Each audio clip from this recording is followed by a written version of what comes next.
On a crisp Wyoming morning, Luke Dawson adjusted his worn cap and squinted at the small planes lined up on the cracked tarmac, unaware that one unexpected landing would change everything.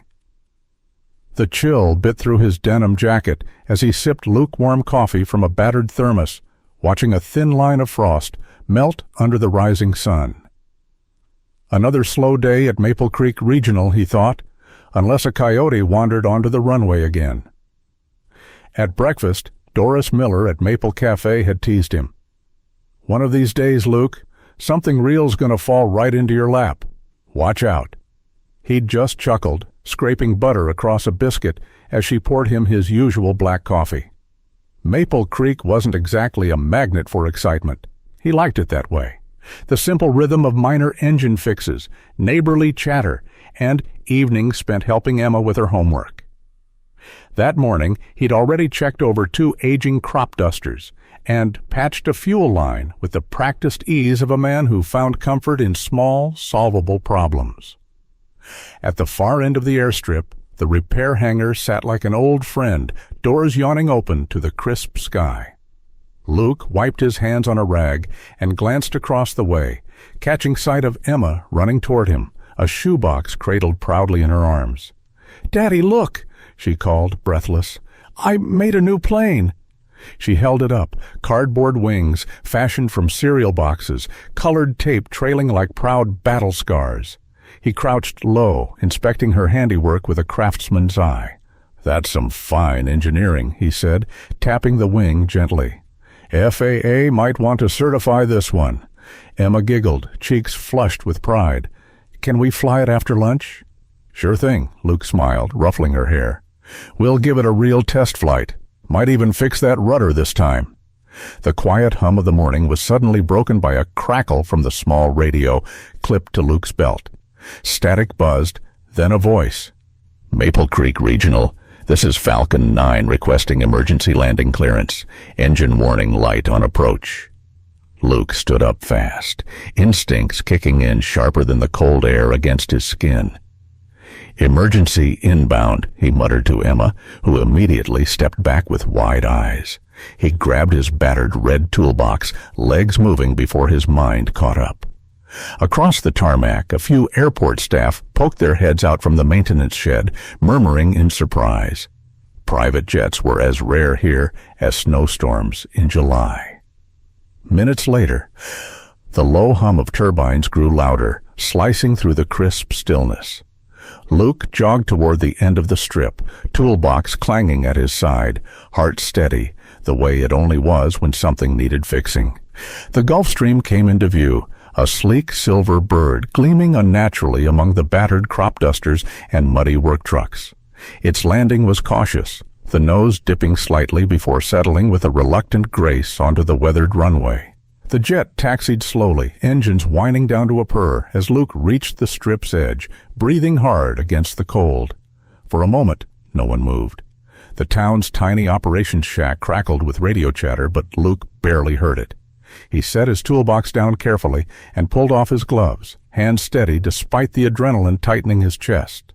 The cabin door hissed open, hydraulic arms groaning softly. Luke shielded his eyes against the sun's glare, heart thudding once with a warning he didn't yet understand.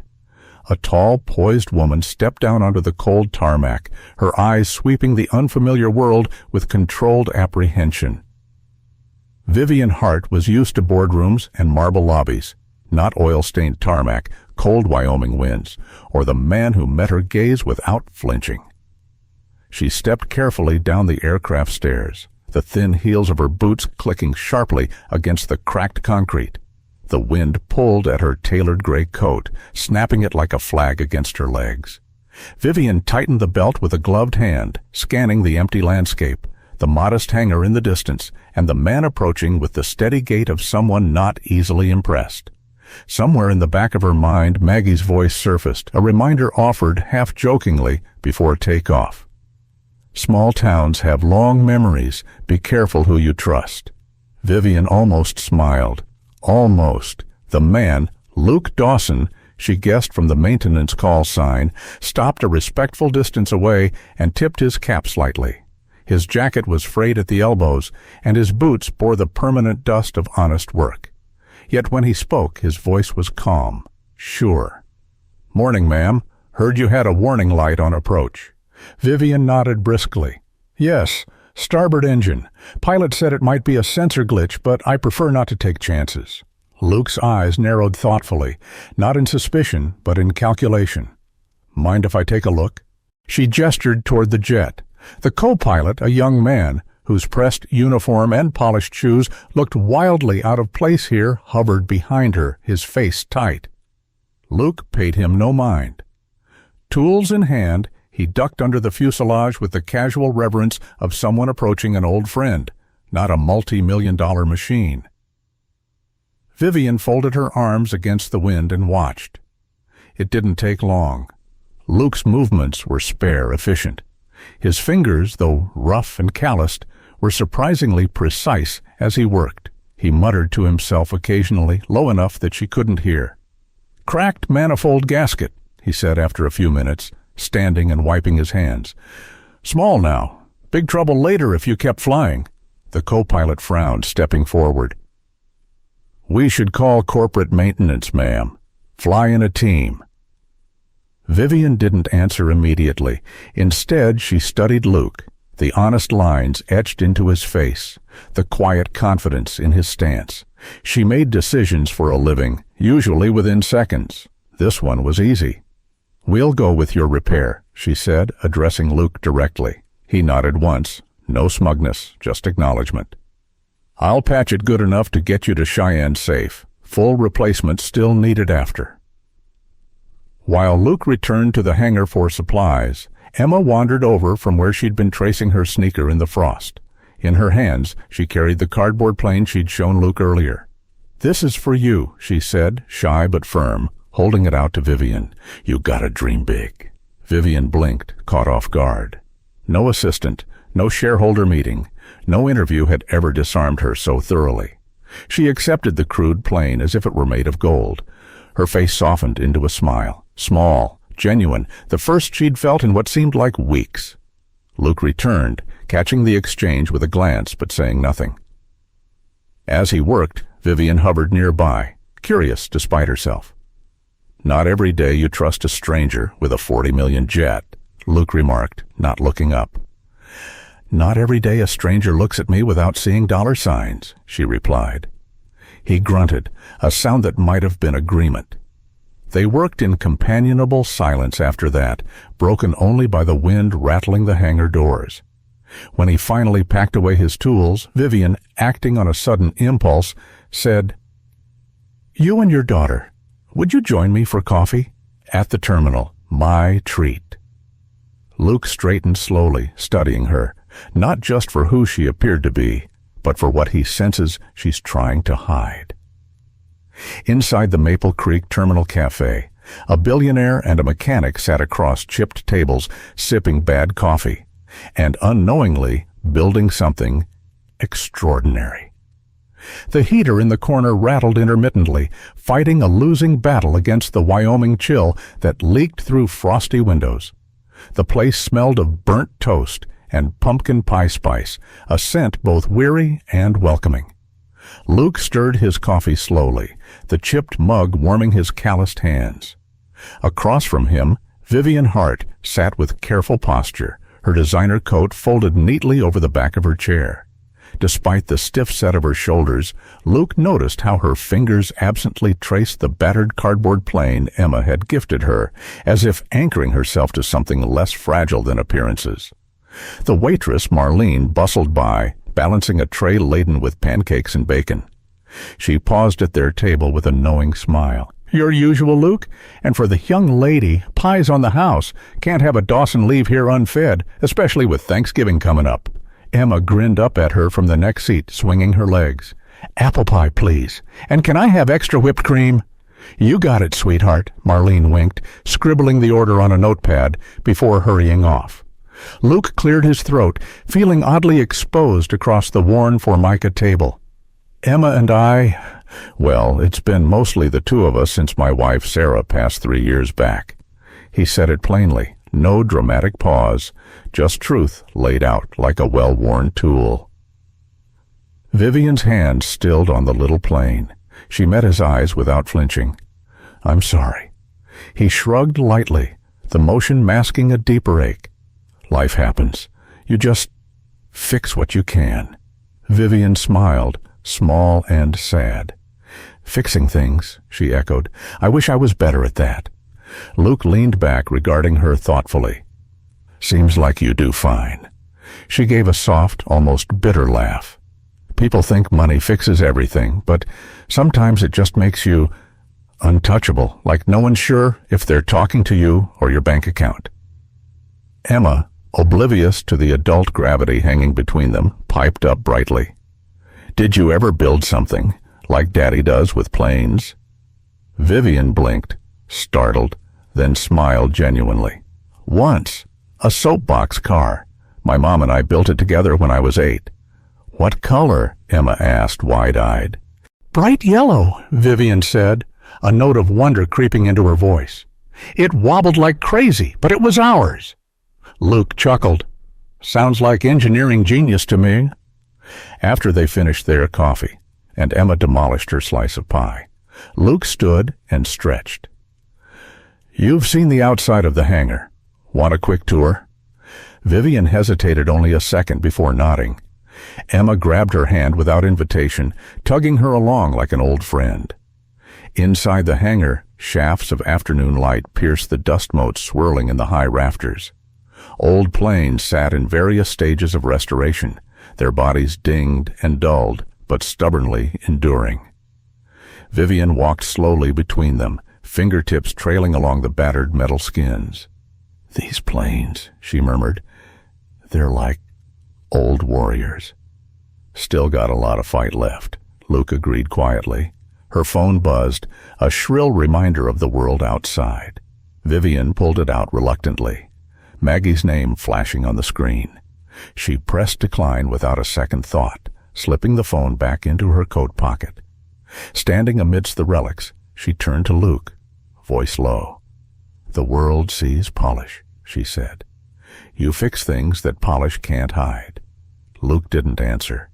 He just looked at her, really looked, and in that look was something steady and unspoken. Later, as Vivian drove away, her car tires crunching over the gravel lot, she glanced into the rearview mirror. Luke and Emma stood framed against the hangar's wide-open door, waving.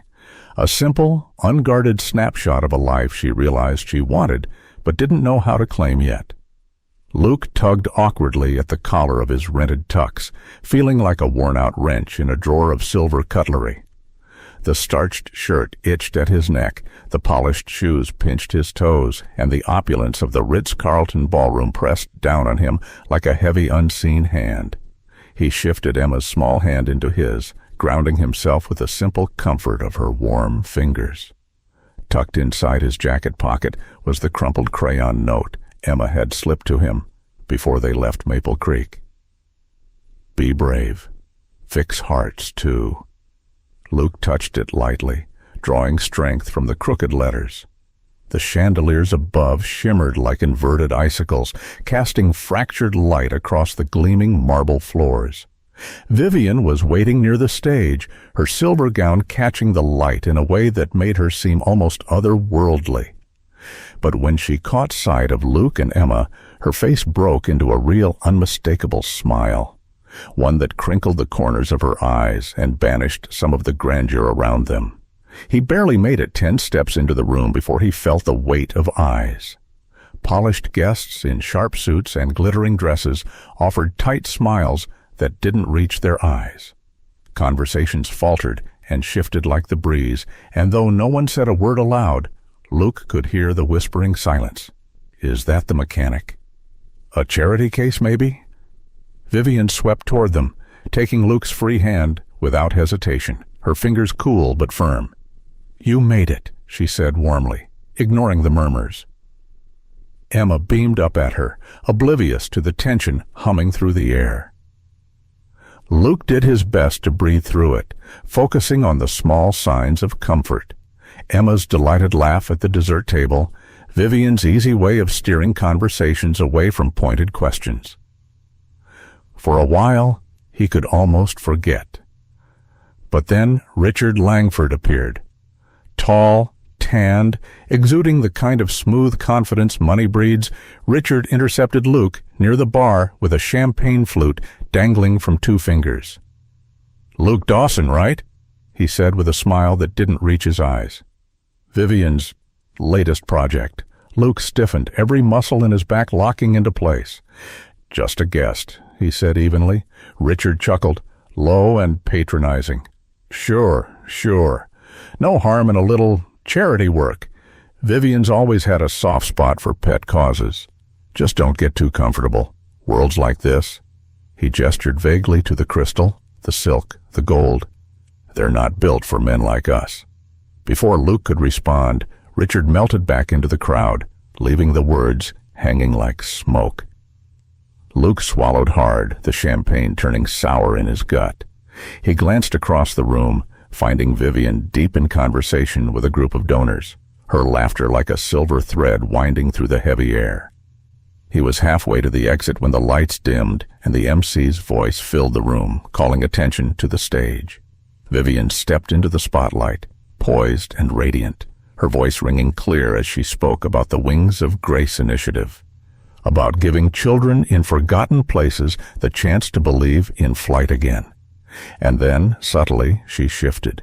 "This project," she said, her gaze searching the crowd, "was inspired not by boardrooms or strategy meetings, but by a small town, a young girl with dreams bigger than the sky, and a man who reminded me that real strength is quiet, steady, often unseen."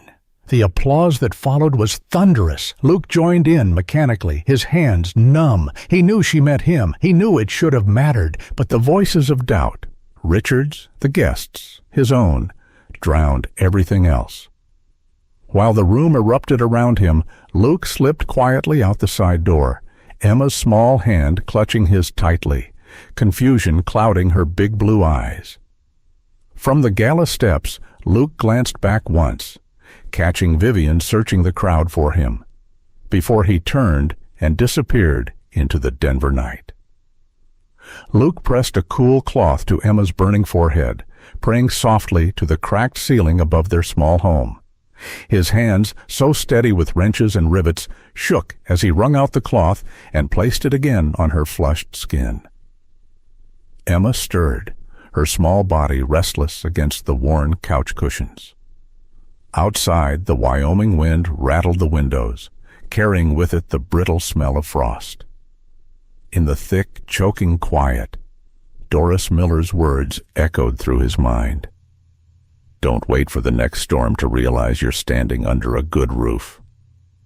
Luke swallowed hard, brushing Emma's damp hair from her forehead. The thermometer blinked angrily. 104.2, no more waiting. He bundled Emma carefully in a blanket, whispering assurances she couldn't hear, and carried her to the truck. The drive to Maple Creek Hospital blurred into instinct, one hand on the wheel, the other gripping the seatbelt buckle where Emma's small form lay curled. The streets were empty, the town asleep under a sky bruised purple by coming dawn.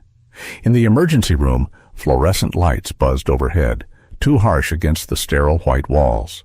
Nurses moved swiftly, their voices low but urgent. Dr. Peterson, the same man who'd once stitched up Luke's broken wrist after a hangar accident, appeared, clipboard in hand, face lined with fatigue. "We'll get her stabilized," he said, voice firm. "You did right bringing her in." Luke nodded, unable to speak, around the knot in his throat. He watched helplessly as they wheeled Emma away, her hand slipping from his. And then he was alone. The waiting room was deserted except for a battered coffee machine and a rack of outdated magazines. Luke sat heavily in a plastic chair, elbows on knees, hands tangled together. His heart pounded hollowly against his ribs, each second stretching out like wire pulled too tight. He thought of Sarah, of another hospital, another sterile corridor where he'd waited for news that came too late. The fear clawed up from old wounds, raw and vivid. The automatic doors slid open with a soft hiss. Luke didn't look up at first, assuming it was a nurse or some other sleep-heavy traveler, but then a familiar scent, clean, sharp, like the first snow, cut through the antiseptic air. Vivian. No makeup, no heels, no tailored armor, just jeans, a wool sweater, and a paper tray with 2 steaming coffees balanced carefully in her hands. She didn't say a word, just crossed the room and sat beside him, close enough that their sleeves brushed. She offered one of the cups silently. Luke took it, the cardboard warm against his frozen fingers. They sat that way for what felt like hours, the clock ticking in slow, stubborn defiance of their fear. No speeches, no questions, just breathing, waiting, being. Every so often, Vivian would glance toward the hallway, as if willing good news to appear. Luke noticed her tracing her thumb around the rim of her cup, a small, nervous rhythm. He thought about how easy it would be to push her away, to retreat into the familiar armor of solitude and survival. Instead, he let the silence hold them both. The nurse appeared at last, her scrubs wrinkled, but her smile genuine. "Mr. Dawson, she's stable now. Fever's broken. You can see her." Luke stood so fast the chair scraped backward. Relief made his knees weak. He turned instinctively toward the hallway, but then paused. Vivian rose too, setting her untouched coffee aside. Luke looked at her, really looked. The exhaustion under her eyes, the raw hope barely hidden in the tight set of her mouth. Without thinking, he reached out and clasped her hand tightly in his. No words, no explanations. Just a silent, desperate thanks and something else too, something beginning. Vivian's fingers tightened around his, grounding him. He let go reluctantly, following the nurse toward Emma's room, steps lighter than they had any right to be. Behind him, standing alone in the sterile hallway, Vivian watched him disappear into the soft light. She pressed her free hand to her chest, voice barely above a whisper. "Please be our beginning, not our end." The new wings of Grace Center gleamed under the late autumn sun, its doors wide open like outstretched arms ready to welcome dreamers. The polished windows caught the morning light, throwing bright reflections across the cracked old tarmac that had seen so many rough landings and hopeful takeoffs. Near the entrance, just above the welcome desk, hung a simple wooden frame. Inside it, Emma's first cardboard airplane rested proudly against a cream background, a small brass plaque beneath it. "Dream big, land safe." It drew smiles from everyone who passed by, many pausing to trace the letters with their eyes. The townsfolk of Maple Creek gathered in clusters, bundled in sweaters and coats, their breath misting in the crisp Thanksgiving air. Folding chairs lined the runway, and a makeshift podium stood to one side, decorated with autumn leaves and burlap ribbons. The air buzzed with something richer than excitement. It was gratitude, stitched with hope. Luke Dawson adjusted his tie, loosely knotted by Emma earlier that morning, and glanced toward the stage where Vivian stood, cheeks flushed from the chill and from happiness she no longer tried to hide. Beside her, Emma bounced lightly on the balls of her feet, clutching a handful of paper airplanes. Walter Green, longtime mechanic and Maple Creek native, hobbled onto the stage with a small wooden box. He opened it reverently, pulling out a battered model plane. His voice cracked with emotion as he handed it to Emma. "Dreams," he said, "need long runways and brave pilots. You've got both, little one."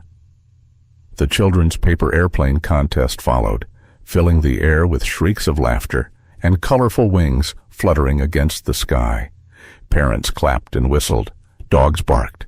Somewhere, Marlene from the cafe started handing out slices of pumpkin pie wrapped in napkins stamped with turkeys.